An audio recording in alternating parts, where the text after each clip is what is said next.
Hello， 大家好，我是大宝。我们今天很高兴呢，邀请到了影评左撇子来到我们的频道上面。大家好，我是左撇子。因为我本身也是一个影视的从业人员，我们就想说，不只是我们两个聊，然后还加上芬多奇一起来聊，借由不同的视角来看一支片。左撇子其实最知名的应该算是那种行走的电影知识库吧。电影来说，大部分会希望讲电影本身嘛，我喜欢讲的是电影的延伸。那我们今天要聊的，你可能比较难，因为它是动画片《怪兽电影公司》，在2001年的时候上映。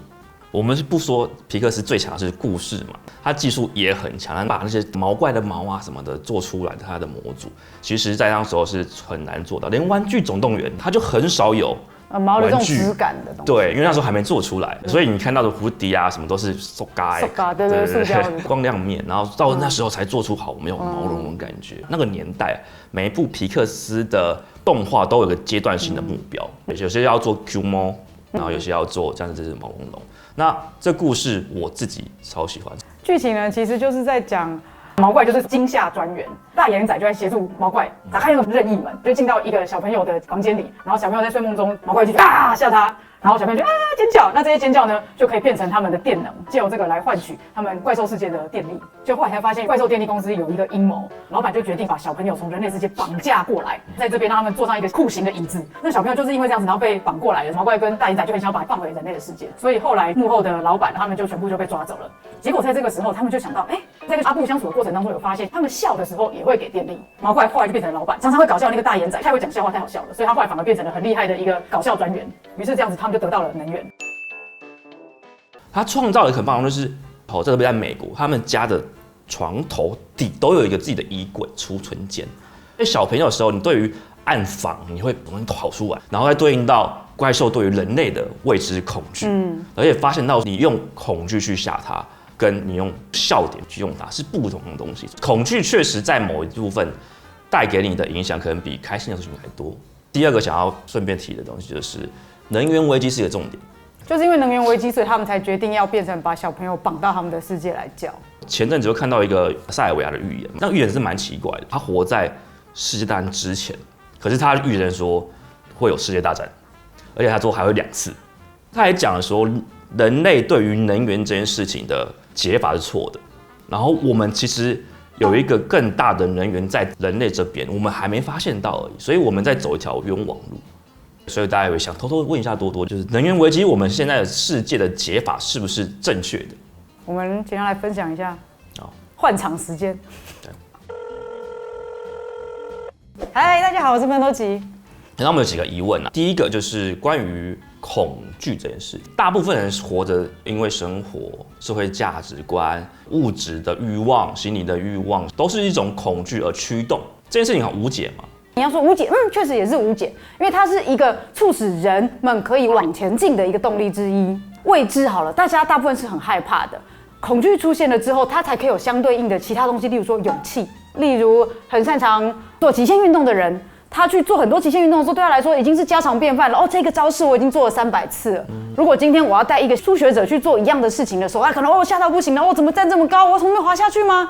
做同样一件事，可不同的人感觉是完全不同的嘛。对，一个就像家常便饭，另外一个要跨越很大的恐惧。所以其实恐惧确实是可以促使人们去往前探究的一个东西。你可以把它用来阻挡你，但是它也可以变成是使你成长的一个障碍吗？你可以这么说。我常常说，人们在面对恐惧的时候呢，有2种反应，就很像我走在路上，我看到前面呢有一个石头，一个人是会觉得好，我要试试看，我要怎么样跨过它。另外一种人呢是，我不了解它，我过得去吗？想到后来，可能原本你都站着的哦，可是后来你就越低，然后你就会觉得这个石头越来越高，障碍越来越大，反而变成了一股高墙。基本上就是这个东西，你要怎么去面对它？你的恐惧其实是保护你，避免危险，所以不能不去恐惧。但是我们在应对恐惧的时候的处置方式就有落差。你有没有什么建议说，让我们看到不同的面对恐惧的方式？恐惧为什么会出现？基本上就跟玩游戏很接近哦。你要去走的道路上面，通常都会有很多的障碍，使得你在最后真的得到你想要获得那个保障的时候，你会有很多的成就感，而且你已经累积了足够的经验值，使你能够去匹配得到那个保障。你才能够真的可以应用它。所以其实很多东西都是为了在你去成长而设下来的关卡也好，是事件也好，基本上都是为了要鼓励你们去前进到你们要去的目的地而出现的。有一句话讲得很好，我很喜欢 ：Everything is not happening to you, it's happening for you。它是为了你而发生的。那你其实可以去想想看，我要怎么来利用它呢？可是有时候你怎么知道这次的怪物是不是你该现阶段就挑战的难度？那就不需要去挑战看看就会知道了吗？那有时候真的会挂掉。就算一个人失去生命好了，可是那也只是很小的一个部分，本质的你是没有真的受伤的，你受伤的只是你换了一件外套而已了。你再来很多次都没有关系的，但是因为人们现在在这个时空里面生活的时候，你会觉得人的一辈子很长，要是有一个小小的挫败，我这辈子就毁了。我想要告诉大家的是，事情没有你想的那么严重，也没有那么可怕。我还是会卡在说选择战场这件事情，选择你该做的战场也是一种智慧。是，所以我不知道我该是要勇往的直冲，还是要聪明的绕过。这个其实每一个人内心都有一个 GPS。其实你是有预计要去探索的领域的。当你能够把心静下来的时候，你会听到那个声音的指引一直都在。人类其实非常的仰赖所谓的科学逻辑，所谓的要一些有凭有据的东西，大家才会愿意去相信。而对于自己内在的感受是非常的贬低的。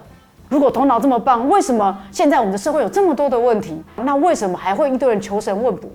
还是有超越头脑更大的指引在的。而这个东西不在外面，其实就在每一个人的内在都有。我觉得大家可以去学习听见自己内在的指引，而你就不需要把这个权威放在你的外面，只有你才能够为自己所有的后果去负起责任，而那就是你最精彩的体验。要听自己内心的事情，最重要其实是要让脑袋先静下来。现在大家的注意力非常的短，常常会需要让脑袋随时保持忙碌才会有安全感。所以要如何去跟这个空白和平的共处？其实这种方法很多，像你们有很多不同的宗教，是不是有人会说，抄心经，有人说念佛，有的人可能只是数一些珠子。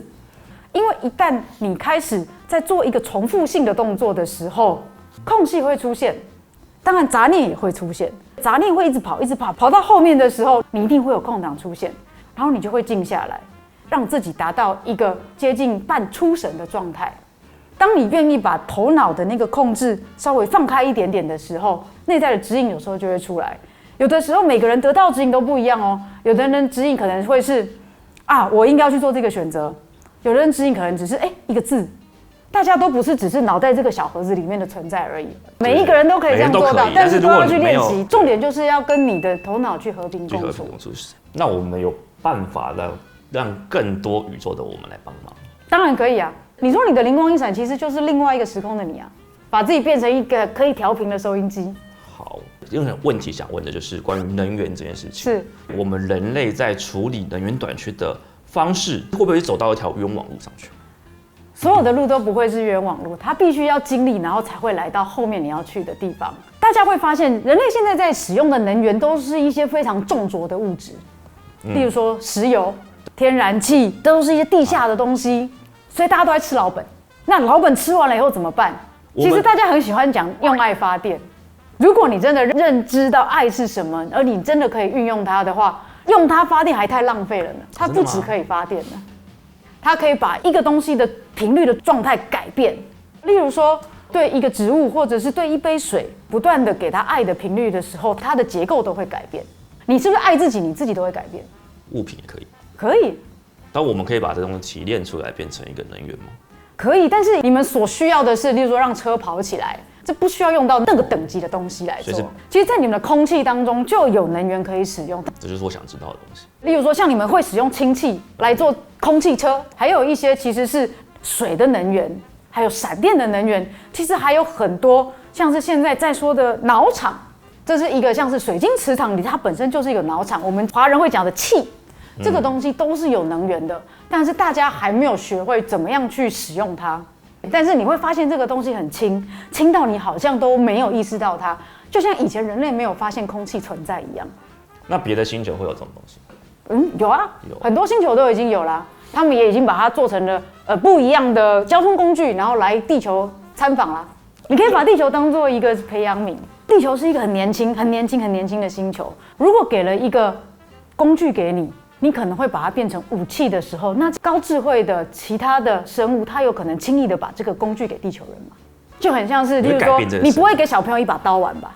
最后面，地球可以发展到一个可以善用所有的工具，然后把它变成永续的资源。要来到那个点，它需要一个过程，而这个过程是无法走捷径的。关于能源啊，就很像你们在讲妈佛宇宙吗？那个宝石仿佛是不是你们放在人的里面就会有能源呢？其实每一个人都有这样的一个宝石。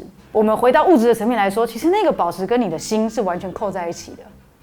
所以，如果大家可以愿意把你们的重心从脑袋移到心的话，你会发现很多的指引其实就在这里。其实有很多的问题不在这里解，而在这里解开。有很多人会认为这个东西需要别人才可以启动它，所以他们有的人会去拜拜，或者是去祷告。他设定他做这件事情之后，这个东西就会 work， 所以他就可以把内在的这个神性、内在的这个指引、内在的这个能源给引出来。一旦你发现，或是你相信你的意识许可，不需要透过任何宗教的方式来做的话，你随时随地你都可以得到这样的能量跟这样的指引啊。好的，好，今天就差不多。好，拜拜。然后今天我们就透过了怪兽电力公司聊了很深的话题。但我觉得怪兽电力公司，我想到有一个点蛮有趣的是，与其用恐惧的能源，不如用欢笑和欢乐，然后发现这种能源的效率更高的。因为照刚才他讲的，它应该是一个不重的东西。希望这辈子就可以看到新能源的普及化。那我们就下次再聊了。再聊。拜拜。